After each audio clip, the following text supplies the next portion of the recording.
지난주에 우상의 재물에 대해서 말씀을 드렸습니다. 이 우상의 재물을 먹는 문제에 있어서 고린도 교회 안에 여러 가지 이제 갈등 요소들이 있었다. 그것에 대해서 말씀을 드렸습니다. 어떤 사람은 나는 믿음이 크기 때문에 우상의 재물을 먹어도 상관없다. 그렇게 이야기하는 사람이 있는 반면에 또 어떤 사람은 나는 아, 그, 이 아직 나는 이 유대교적인 그런 그 전통을 좀 지키기 때문에 우상에게 바친 고기를 나는 먹는 것이 합당하지가 않다. 근데 그 중에 어떤 사람들이 고린도 교회의 교인 중에 어떤 사람들이 그 뭐 이제 아프로디테라든지 제우스라든지 포세이돈이라든지 이런 신전에 초대받아 가지고 제가 말씀드렸잖아요. 그 가족 행사를 그런 신전에서 한다는 거예요. 가족 행사를. 그래서 그 신전에 가서 그 뭐 포세이돈이나 뭐 아프로디테나 이런 데 가서 그렇게 하고 가족 행사를 하고 거기에서 보니까 우리 교회 교인인데 거기 가서 그 신전 제사에 참여를 하고 거기에서 같이 웃으면서 고기를 먹더라는 거예요. 보니까 어, 동네에서 서로 친한 사람인데 초대한 사람은 우리 교회 나오는 사람은 아니에요. 초대한 사람은 계속 아프로디테가 좋아요. 아프로디테를 섬겨요. 근데 초대받은 사람은 같은 동네 사람인데 우리 교회를 나오는 사람이에요. 그리고 우리 교회에서 영향력이 있는 사람이에요. 저 사람이 재직회나 공동의회 때 말 한마디 하면 이렇게 전반적인 의견이 왔다 갔다 할 만큼 영향력이 있는 사람이에요. 말 한마디로 교회 분위기를 바꿀 수 있는 사람인데 거기 가서 우상 제사에 참여하고 그것을 막 먹고 그러더라는 겁니다. 그걸 누가 봤다는 거예요. 누가 봐서 저 사람은 저렇게 하는데 저러면 되겠느냐. 그걸 보고 믿음이 약한 사람들이 어떻게 된다고요? 시험에 든다는 거예요. 그걸 보고. 근데 이분 입장에서는 어떤 거냐면은 나는 그냥 가서 앉아만 있었다 이거예요. 나는 가서 왜 초대한 사람이 나하고 너무너무 가까운 사람이라. 그리고 이게 그 어떤 그쪽 우상에게 뭐 뭘 바치는 게 초점이 아니고 가족 행사라서 내가 초대받아 간 거지. 근데 가족 행사를 하는데 그런 의식이 있어서 내가 그냥 그 자리에 있었던 거지. 내가 그것을 하려고 간 것은 아니다. 좀 이야기하려면은 좀 제대로 팩트 체크, 제대로 좀 체크를 하고 이야기해라. 그냥 대충 눈에 보이는 대로 이야기하지 말고 이분은 이분 나름대로 화가 나는 거예요. 그래서 그 집안 행사인데 그러면 집안 행사를 그렇게 한다고 해서 그러면 뭐 그걸 무조건 참석하지 못하면은 우리의 인간관계는 다 끊어지고 다 그렇게 되는 것이라는 말이냐. 이분은 이분 입장대로 짜증이 났어요. 근데 그렇게 이야기하고 있음에도 불구하고 믿음이 약한 우리 교회 교인들 중에 이렇게 이야기한다는 거예요. 그래도 그러면 안 되지. 그래도 그렇게 오해받을 자리에 가면 안 되지. 왜? 그 사람의 말 한마디가 우리 교회 분위기를 바꿀 만큼 재직회 할 때 그분이 이야기 한번 딱 하면은 왔다 갔다 분위기 왔다 갔다 할 정도로 영향력이 있는 분이 그렇게 하면 그러면 그 분에게 심리적으로 의존하고 있는 다른 사람들은 어떻게 하느냐? 그 사람들은 마음속에 갈등이 생길 거 아니냐? 그분을 통해서 신앙도 배우고 이렇게 하는데 갈등이 생길 것 아니냐? 이렇게 해서 믿음이 약한 사람 중에 어떤 사람은 아니 뭐 저렇게 교회에서 오랫동안 교회 다녔다는 사람도 저렇게 그 아프로디테 저런 데 가서 참여를 하는데 내가 뭐 이런 여기 와서는 이렇게 안 그런 척하고 저기 가서는 또 저렇게 하고 이런 이중적이고 이런 그 모순된 그런 신앙생활을 하는 교회에 내가 왜 다녀? 그리고 안 다닐 수 있다는 거예요. 그 사람을 보고 시험에 들어서 안 다닐 수 있다는 거예요. 또 어떤 사람은 그 사람이 그렇게 하니까 나는 그 상황을 감당할 믿음이 안 돼요. 아직 믿음이 약한데 그 사람도 그렇게 했으니까 저렇게 해도 되나 보다 라고 해서 무조건 그냥 무비판적으로 모방을 하는 사람이 또 있는 거예요. 당신은 믿음도 별로 없는데 어떻게 그렇게 하냐? 아니 그 사람도 그렇게 하던데 나도 하면 안 되나? 이러면서 보고 배운다는 거예요. 이런 것이 이분의 입장에서 뭐냐면 나는 신앙의 양심이나 신앙의 자유로 나는 거리낄 것이 없다. 그 자리에 가서 그렇게 초대받아 가서 그 자리에 참여한 사람은 나는 거리낄 것이 없다 라고 이야기하지만 바울이 이야기하는 건 뭐냐면 바울은 이거예요. 본인은 그렇다 하더라도 신앙이라고 하는 건 자기 혼자만의 문제가 아니라는 걸 바울이 이야기해요. 신앙은 자기 혼자만의 문제가 아니에요. 신앙은 뭐다? 공동체의 문제라는 거예요. 만약에 당신의 신앙의 양심이나 신앙의 자유로 인해서 아무 거리낌이 없었다 하더라도 당신 때문에 어떤 사람이 무분별하게 그렇게 할 수 있고 그 당신을 따라 할 수 있고 또 당신 때문에 어떤 사람은 완전히 실족해가지고 넘어져서 난 이렇게 하려면 교회 안 다녀 이렇게 반응하는 사람들이 있다. 고린도 교회에 그런 사람들이 있는데 그 사람에 대해서 과연 당신은 아무런 책임이 없다고 생각하느냐? 바울이 기본적으로 깔고 있는 그 질문은 이 질문입니다. 당신의 믿음이 또 당신의 그 믿음으로 행한 일들이 다른 사람에게 아무런 영향이 없다고 생각하느냐?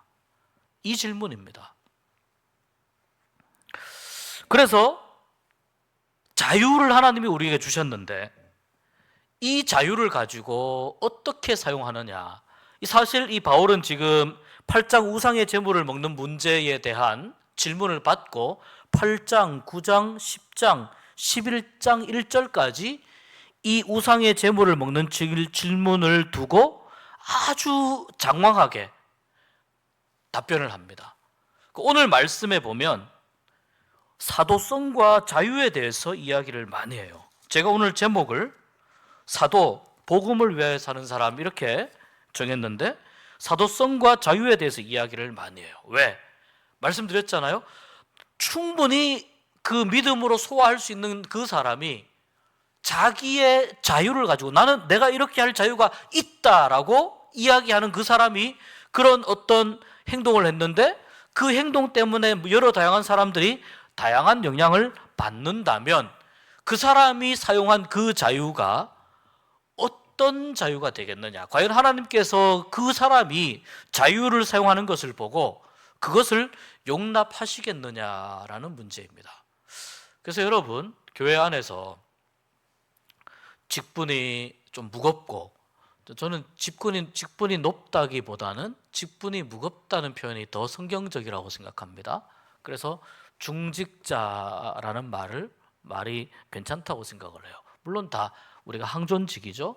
그러니까 무거운 직분을 가진 분들에게 저는 하나님께서 그 자유에 대한 그분의 신앙에 대한 책임을 더 강하게 물으실 것이라고 하는 확신이 있습니다. 저는 신앙에 대해서 더 무거운 직분을 가지고 있는 사람에게 하나님이 그 사람의 신앙에 대한 책임을 물으실 것이다.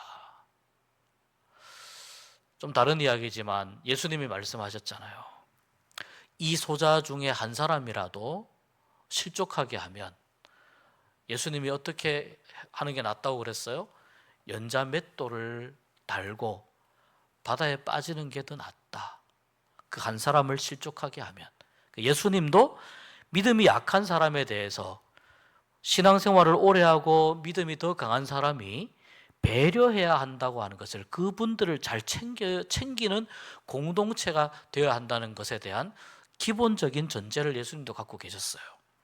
오늘 바울이 이 자유에 대해서 이야기를 합니다. 자유에 대해서 자유라는 말을 많이 쓰진 않지만 말씀을 오늘 쭉 우리가 함께 공부해 보면 바울이 어떤 의도를 가지고 9장을 전개해 나가는지 이해할 수가 있습니다. 바울이 오죽했으면 9장 1절에 보십시오. 내가 자유인이 아니냐라고 이야기합니다. 내가 자유인이 아니냐. 여기가 고린도잖아요. 아가야 지방이잖아요. 여기는 기본적으로 로마 제국의 영향을 받는 곳이죠. 로마 제국에서 가장 자유로운 사람은 누구일까요? 로마 시민권자입니다. 로마 제국에서 가장 자유로운 사람은 로마 시민권자입니다. 바울은 그것을 의식하고 의도적으로 이야기하는 겁니다. 내가 자유인이 아니냐? 나 로마 사람이야, 이런 말입니다. 나 로마 사람이야. 여러분 중에는 로마 시민권을 안 가지고 있는 사람이 있을 수도 있지만, 또 여러분 중에 이 고린도에 오래 살아서 로마 시민권을 갖고 있다고 의스대는 사람도 있겠지만, 나도 로마 사람이야 라는 걸 이야기하는 겁니다. 나도 로마 사람이야. 로마에서 나는 얼마든지 자유를 누릴 수 있는 사람이야 라고 이야기를 합니다. 내가 외모상으로 좀 이렇게 옷이 좀 형편없어 보여서 내가 신분이 낮은 사람처럼 보인다 할지라도 나는 로마 시민권자야. 내가 여러분에 대해서 자유에 관해서 내가 과연 이야기할 것이 없겠느냐. 그리고 신앙적으로는 뭡니까? 내가 자유인이 아니냐. 이 말은 내가 하나님 안에서, 여러분과 같이 하나님 안에서 죄로부터 참된 자유를 누리고 있는 그러한 사람이 아니냐라는 것을 말하는 겁니다. 두 번째, 내가 사도가 아니냐라고 합니다. 내가 사도가 아니냐. 여러분, 이 당시에 이 사도에 관한 그 몇 가지 기준이 있습니다. 저 사람을 사도로 불러주느냐, 사도로 인정하느냐, 인정하지 않느냐의 몇 가지 기준이 있는데, 첫 번째는 증인들이 보는 앞에서 예수님으로부터 직접 위임을 받았느냐. 두 번째, 그를 통해서 여러 다양한 표적과 기사와 능력이 나타나느냐. 세 번째, 그의 사역에 열매가 있느냐, 이런 것입니다. 그의 사역에 열매가 있느냐. 예수님으로부터 직접 위임을 받았느냐? 그러니까 누가 제일 유리해요? 예수님의 12제자들이 제일 유리해요. 예수님의 12제자들에게 예수님이 승천하시기 전에 말씀하셨잖아요. 그리고 예수님의 12제자는 아니지만 예수님의 12제자급으로 있는 사람들 중에, 예를 들면 예수님의 동생들, 야고보나 유다 같은 사람들, 이 사람들은 성경도 썼잖아요. 또 야고보는 베드로와 쌍벽을 이루는 예루살렘 교회의 일종의 투톱입니다. 투톱. 그러니까 베드로와 야고보가 예루살렘 교회의 가장 영향력이 센 이 지도자였습니다. 그러니까 이런 사람들, 또 예수님과 지근거리에서 이 12명에 해당되지는 않지만 70명이나 120명 안에 들어가는 사람들 중에 사도급에 있는 사람들이 있었습니다. 그들은 예수님으로부터 직접 위임을 받은 사람들, 또 표적과 기사가 나타나는 사람들, 많은 사역에 열매가 맺히는 사람들이었습니다.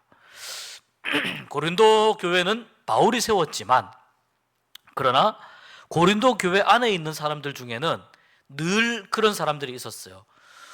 바울이 진짜 사도가 맞나? 이런 질문을 하는 사람이 있었어요. 바울이 정말 사도가 맞는 걸까? 바울은 유명한 그리스도인을 핍박하는 사람이었잖아요. 그래서 바울이 정말 사도가 맞나? 이 질문은 항상 꼬리표처럼 따라다녔어요. 그래서 바울은 자기의 간증을 많이 해요. 내가 다메섹으로 가다가 예수님을 만났고, 그리고 직접 주님으로부터 내가 이방 선교에 대한 사명을 내가 받은 사람이야. 이걸 보증해 줄 수 있는 사람이 누구예요? 바나바입니다. 보증해 줄 수 있는 사람이. 그러니까 이 바나바가 없었다면 바울은 초대교회에서 이 사역을 과연 온전히 감당할 수 있었을까라는 질문을 하게 됩니다. 그리고 또 바울은 다양한 표적이 나타나죠. 많은 병도 고치고 귀신도 쫓아내고, 그의 말씀에 많은 사람들이 복음을 받아들이기로 결단하고, 또 그러한 사역에 많은 열매가, 이러한 표적이 나타나고 사역에 많은 열매가 또한 맺히게 되죠. 그러니까 내가 사도가 아니냐, 여러분 중에 나의 사도성을 의심하는 사람들이 있다는 것을 내가 압니다. 그러나 내가 사도로서 내가 자격이 없는 것이 무엇입니까? 라고 질문합니다. 나는 주님으로부터 명령받은 사도이다. 그러니까 17절에도 이렇게 이야기해요. 나는 사명을 받았노라. 이렇게 이야기해요. 나는 사명을 받았노라. 이것이 다 지금 연결이 되는 것입니다. 자, 그 다음에 세 번째, 바울이 또 뭐라고 이야기하느냐? 예수 우리 주를 보지 못하였느냐? 자, 이것이 다른 사도들은 예수님을 직접 보았죠. 근데 그때는 바울은 예수님을 모를 때이기 때문에 예수님을 보지 못했죠. 그러나 다메섹 도상에서 예수님을 직접 만나게 되죠. 그러니까 바울도 예수를 직접 보았습니다. 그 다음에 주 안에서 행한 나의 일이 너희가 아니냐. 이 말은 주 안에서 내가 많은 일들을 했는데 그 많은 일들을 한 결과가, 성과가 바로 여러분들이 아닙니까? 고린도 교회가 나의 열매요, 나의 성과가 아니냐. 여러분들이 나의 사도성의 뭡니까? 증인이다. 여러분들이.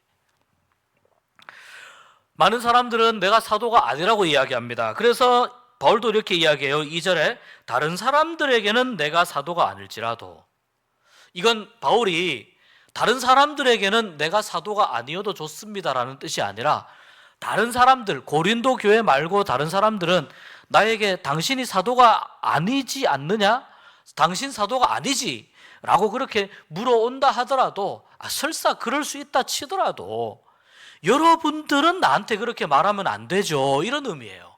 그러니까 다른 사람들은 사도가 아니냐고 나한테 묻는 걸 내가 그냥 받아들일 수 있어도 고린도 교회는 내가 직접 개척을 하고 내가 직접 세웠고 여러분들이 나의 사역의 열매들인데 여러분에게는 내가 분명히 여러분에게는 사도가 틀림없지 않습니까? 틀림없지 않습니까? 그래서 나의 사도됨을 주 안에서 인친 것이, 나의 사도됨을 확실하게 증명해 줄 수 있는 사람이 누구냐면 여러분입니다. 여러분 누구요? 고린도 교회의 교인들. 그들은 바울이 1년 6개월 동안 고린도 교회를 세우기 위해서 얼마나 몸부림쳐서 노력을 했는지 산 증인들입니다.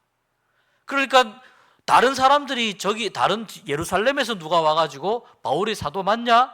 이렇게 묻는다면 그 사람은 그럴 수 있지만 그 사람의 말에 여러분이 동조하면 안 되지요 라는 뜻이 있는 거예요.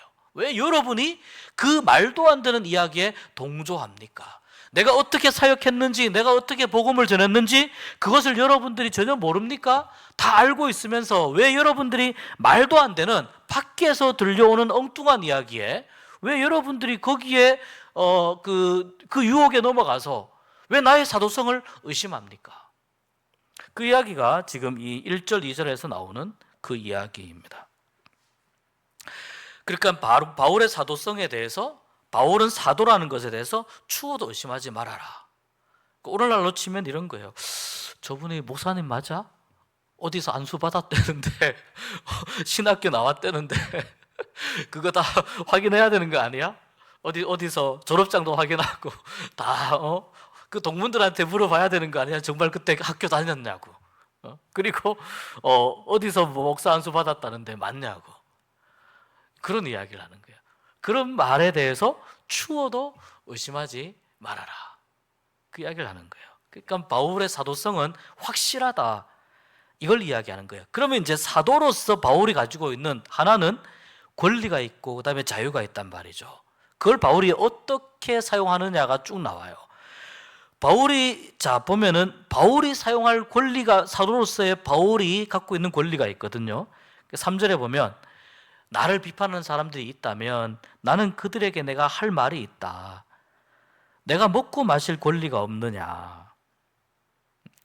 내가 먹고 마실 권리가 없느냐? 자, 이 말은 교회 안에서 내가 사도로서 사역을 할 때에, 그것을 감당할 때에 내가 함께 교회의 교인들과 함께 그들이 나에게 주는 물과 음식을, 그것을 내가 받아서 누릴 권리가 없느냐? 그걸 이야기하는 거예요. 그래서 받아서 누릴 권리가 없느냐. 5절에 보면 이때 이런 경우들이 좀 많이 있었나 봅니다. 게바라든지 다른 사도들과 예수님의 형제들이 이제 사역을 갈 때 혼자 다니지 않고 아내와 같이 다니고 또는 이제 가족과 같이 다니는 경우들이 있었던 것 같아요. 그런데 그렇게 함께 다니고 했던 나는 그럴 권리가 내가 없겠느냐. 물론 지금 바울은 지금 싱글입니다. 바울은 지금 싱글이지만 혼자 살고 있지만 내가 그럴 권리가 없느냐. 나도 그럴 권리가 있다는 것입니다. 왜 나와 바나바만 일하지 않을 권리가 없겠느냐?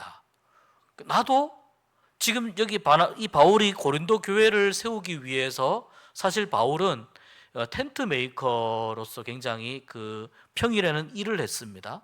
평일에는 일을 하고 주말에는 말씀을 전했습니다. 그러니까 나도 일하지 않을 권리가 있다. 그런데 왜 여러분은 나하고 바나바만 그런 권리가 마치 없는 것처럼 우리를 대하느냐? 바나바도 사도요? 나도 사도인데 왜 그렇게 하느냐? 여러분 잘 생각해 보십시오. 군대에 간 사람이 자기의 돈으로 군 생활을 합니까? 다 무기라든지 군 생활하는 데 필요한 것들을 나라가 다 지원해 주지 않습니까? 그런 의미예요. 포도를 심었을 경우에 포도를 심고 그 포도를 심은 사람이 열매를 먹지 않습니까? 양떼를 기르는 사람이 그 양떼의 젖을 먹지 않습니까? 무슨 말입니까? 일한 만큼의 대가를 나 스스로 내가 그것을 누리는 것이 아닙니까? 이것이 사람들의 상식선에서 이루어지는 일 아닙니까? 8절에 그래서 내가 사람의 예대로 이것을 말하느냐 라고 말하는 거예요. 내가 사람의 예대로 이것을 말하느냐. 그러면서 자 율법에도 이렇게 이야기합니다. 여러분 상식적으로도 양을 키우는 사람이 양의 젖을 먹는 것이고 포도를 심은 사람이 포도를 먹는 것인데 율법에도 그런 말씀이 있습니다. 율법에 뭐가 있느냐? 율법에 보면 모세 율법에 9절에 곡식을 밟아 떠는 소에게 망을 씌우지 말라고 했습니다. 곡식을 밟아 떠는 소도 이걸 씌워버리면 어떻게 돼요? 죽어라 일만 하고 결국은 이 소도 배가 뭘 먹어야 일을 할 거 아니에요. 그러니까 이거 망을 씌우지 말라고 한 거예요. 이 말은 소들을 염려해서 한 게 아니에요. 소들을 염려해서 한 게 아니고 그 소들을 키우는 그 이제 이 소출을 추수되는 모든 추수할 거리를 이제 거두어 드리게 되는 사람들 때문에 이 이야기를 한 것이라는 거예요. 그런데 사람들을 위해서 이야기를 한 것이지만 소들에게도 먹을 것을 챙겨가면서 일을 시키는 것 아니냐라는 것입니다. 그러니 소들에게도 그러는데 하물며 율법에서 사람에게는 어떻게 했느냐라는 말입니다. 사람에게도 챙겨가면서 대가를 주면서 일을 시키는 것이 일반적인 상식이고 그리고 율법에도 그렇게 이야기하는 것이다 라고 지금 바울이 이야기합니다.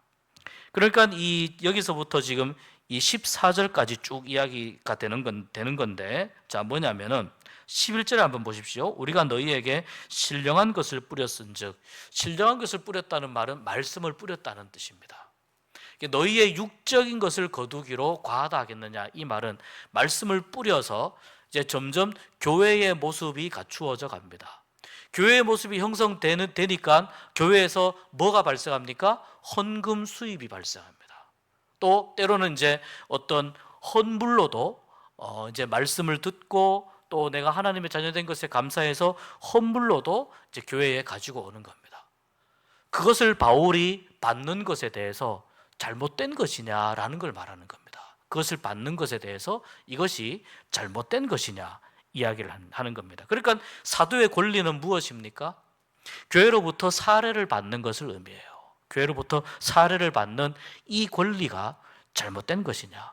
당시에 모든 그 사도들과 복음 사역자들, 말씀 사역자들은 초대교회 때 순회 설교를 하거나 다양한 복음 사역을 하면서 교회로부터 일정 사례를 받는 이제 이런 어떤 그 교회의 하나의 제도가 점점 정착되고 있었습니다. 정착되고 있었는데 말씀드린 것처럼 바울은 고린도 교회를 세우기 위해서 텐트 메이커, 그러니까 천막 치는 그 일종의 뭐라고 해야 될까요? 투잡이라고 해야 될까요?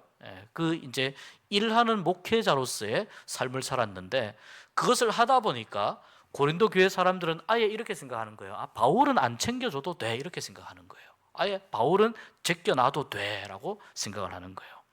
그런데 방금 제가 말씀드린 대로 이 사도나 말씀 사역자들이 이제 교회에서 사례를 받는 이러한 제도가 정착되는데, 이 근거를 바울은 어디에서 이야기하느냐면 구약에서부터 이야기를 해요. 이 근거가 구약에서부터 있다.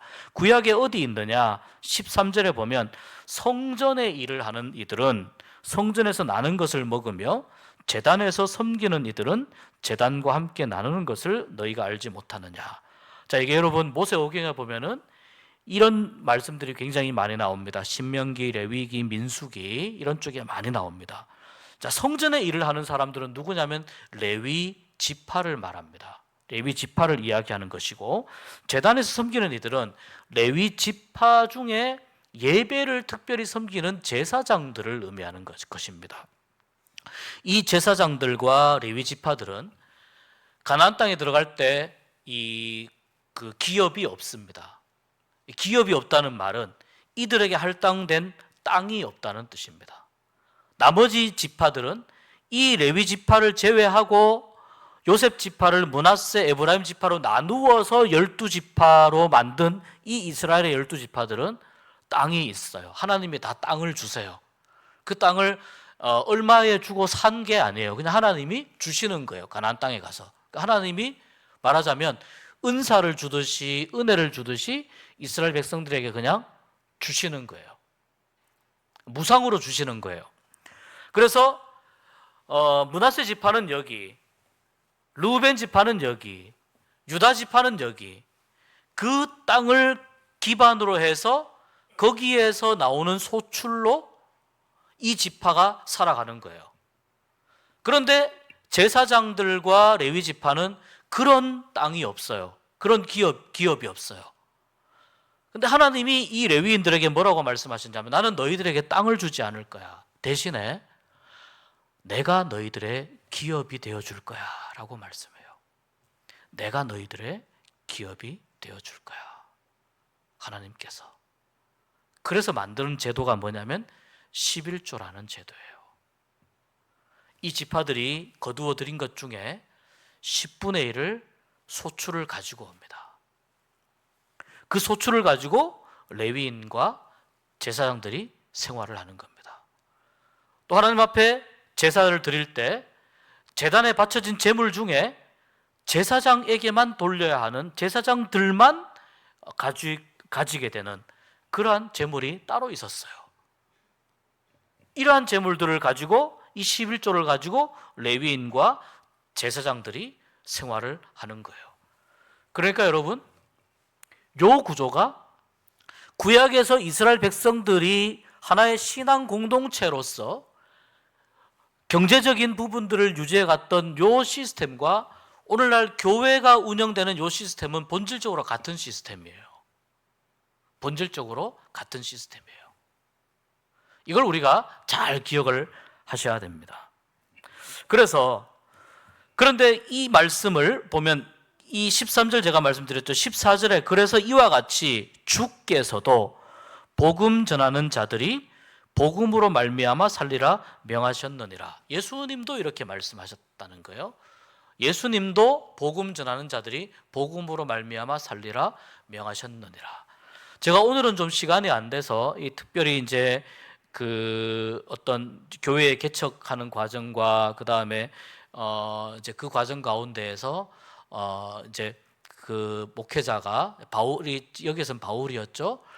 이제 직업을 가지고 일을 하는 그런 부분들에 대해서 제가 한번 나중에 좀 자세하게 말씀드리려고 하는데, 여기서 핵심은 뭐냐면 바울은 구약 시대에도 그렇고 예수님도 말씀하셨고 지금 이때까지 지금 이 말씀 전하는 자들이 교회에서 사례를 받는 이러한 제도가 정착되고 있는데, 이 사도들이 사례를 받을 권한을 가지고 있다.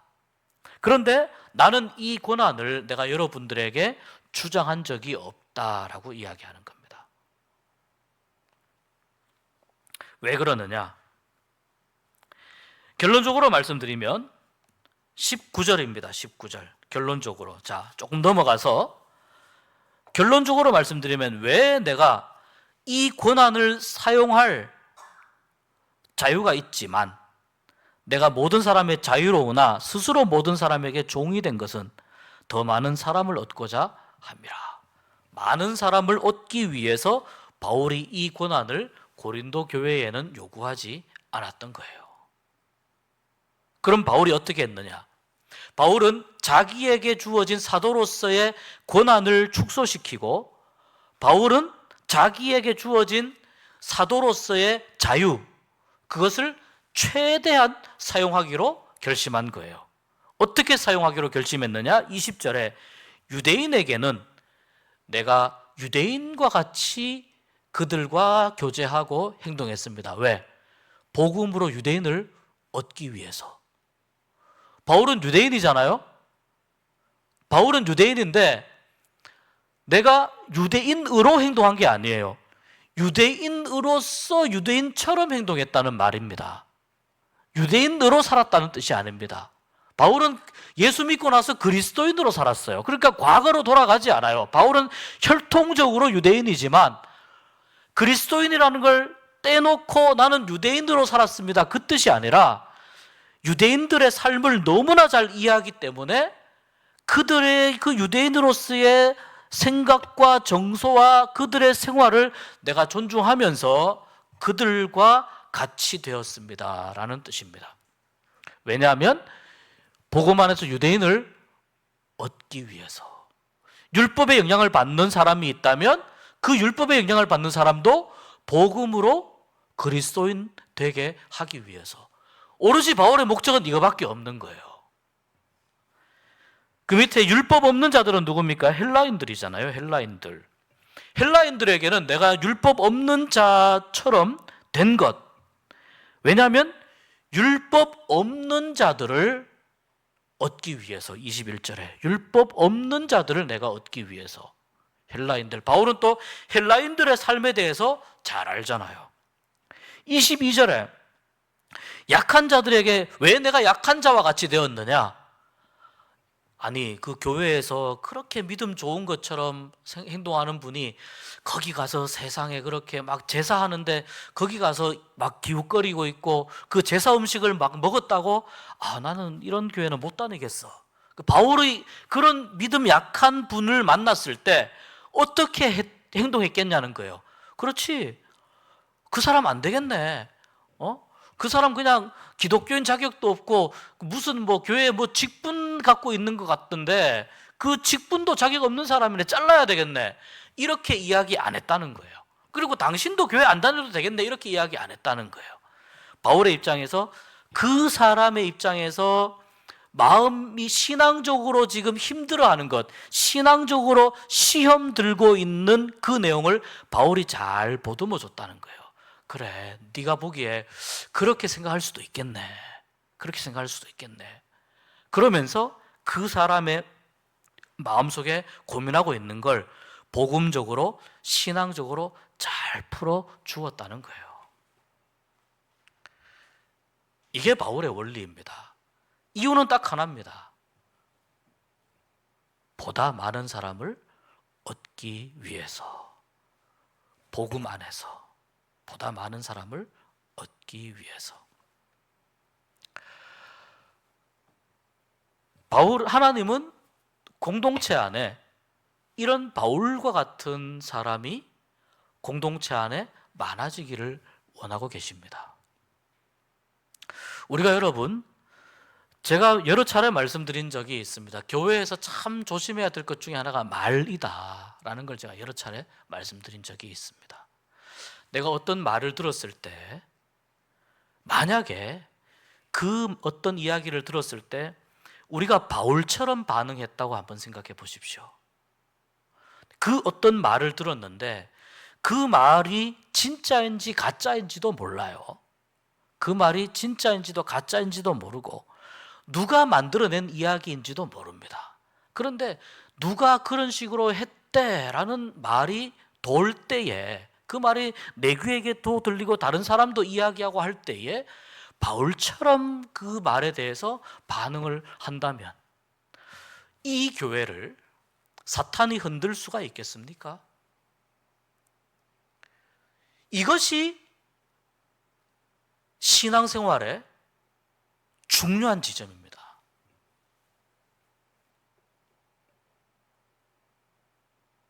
아, 진짜 정말 그랬어? 아, 그 사람 안 되겠네. 어떤 진위를 확인하지도 않고 사실 여부들을 파악하지도 않고 그 말을 딱 듣고 이미 벌써 막 내가 벌써 재판을 한 거예요.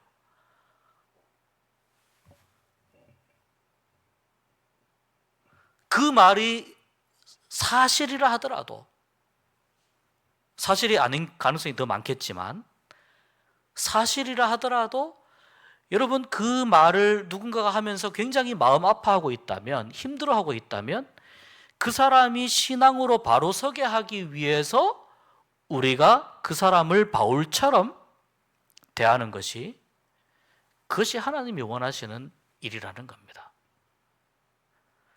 이게 굉장히 중요합니다. 우리는 순간적으로 어떤 사람을 시험에 들게도 할 수도 있고, 순간적으로 어떤 사람을 실족하게 할 수도 있고, 주저앉게 할 수도 있고, 넘어뜨릴 수 있습니다. 말 한마디로. 바울이 이렇게 지금 사람들을 자기 나름대로 나눠가면서 이렇게까지 세밀하게 자기 사역에 있어서 원칙을 지켜가면서 이렇게 반응하고자 했던 이유가 뭘까요? 주님을 사랑하니까, 예수님을 사랑하니까. 하나님이 나를, 죄인 중에 괴수와 같은 나를 구원하여 주셔서 하나님의 나라에 들어가게 하셨으니까, 하나님을 아버지라 부르게 하셨으니까. 예전에 내가 잘못 살았던 것들 하나님 앞에서 다 용서받고, 하나님 앞에서 그 모든 것들 다 정리하고, 그리고 나서 참된 복음을 내가 알게 되니까 사랑이 무엇인지 알게 되고 복음이 무엇인지 알게 되고, 그러니 바울의 눈에는 뭐만 보이냐면 어떻게 하면 저 사람을, 그 사람의 입장에서 복음을 잘 이해를 해주면서 그 사람의 입장에서 그의 신앙을 세워갈까, 교회를 세워갈까, 교회의 어렵고 힘든 부분들을 잘 이렇게 다독여 가지고 교회를 건강한 공동체를 만들어 갈까. 여기에 바울의 모든 관심이 여기에 다 들어가는 거예요. 모든 관심이 여기에 있는 거예요.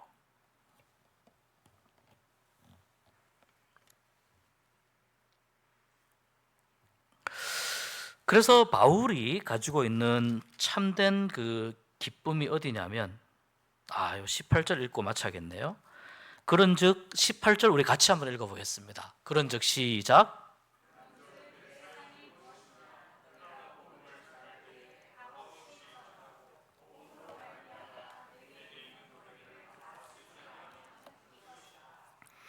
자, 여러분, 바울은 상을 바랍니다. 어떤 상이냐면, 바울은 하나님 앞에 칭찬 듣는 상을 바라는 거예요.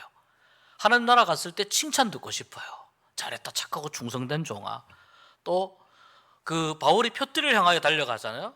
나에게 예비된 생명의 면류관, 그것을 내가 얻기 위해서 그것을 바라보면서 내가 앞을 향하여 간다. 이게 바울의 신앙관이에요. 바울의 순례자로서의 믿음의 마음의 자세예요. 그리고 하나님 앞에 바울은 칭찬 듣고 싶어요.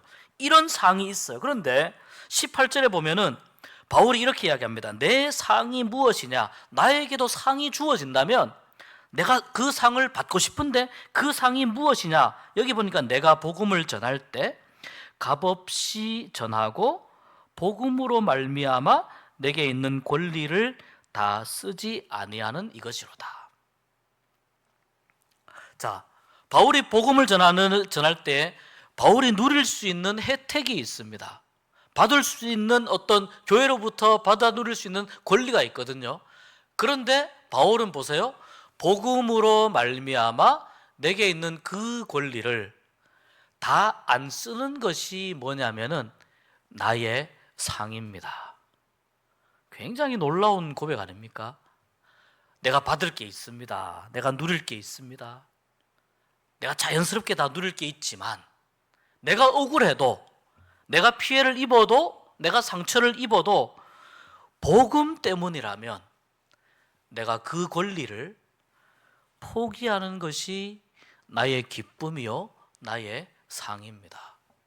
복음이 이렇게 위대한 거예요. 복음이 이렇게 놀라운 것입니다. 복음 때문이라면 내가 좀 억울해도 견딜 수 있겠구나. 복음 때문이라면은 내가 좀 덜 드러나도 내가 기뻐할 수 있겠구나. 복음 때문이라면 내가 조금 인정을 덜 받는다 하더라도 괜찮아. 하나님이 다 알아주시는데 하나님이 다 아시는데 그렇게 생각을 할 수가 있겠구나.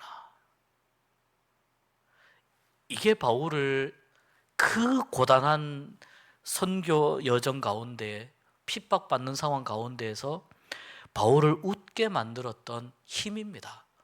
바울로 하여금 견디게 했던 힘입니다. 복음이 무엇인지 아니까, 하나님의 사랑이 무엇인지 아니까 이게 되더라는 겁니다.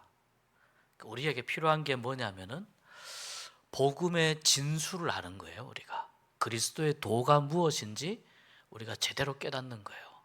내가 그리스도의 도라고 하는 엄청난 은혜를 누리고 있다면은 그 어떤 상급도 이 복음 그리스도의 도와 비교해서 이것보다 더 큰 상급이나 은혜는 없어요.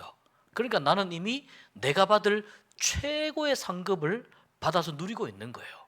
복음을 내가 제대로 알고 있다면. 제대로 알지 못하면 자꾸 복음보다 더 큰 상급을 기대하겠죠. 근데 그분에게는, 그 사람은 복음을 조금 더 알아야 돼. 복음을 공부를 해야 됩니다.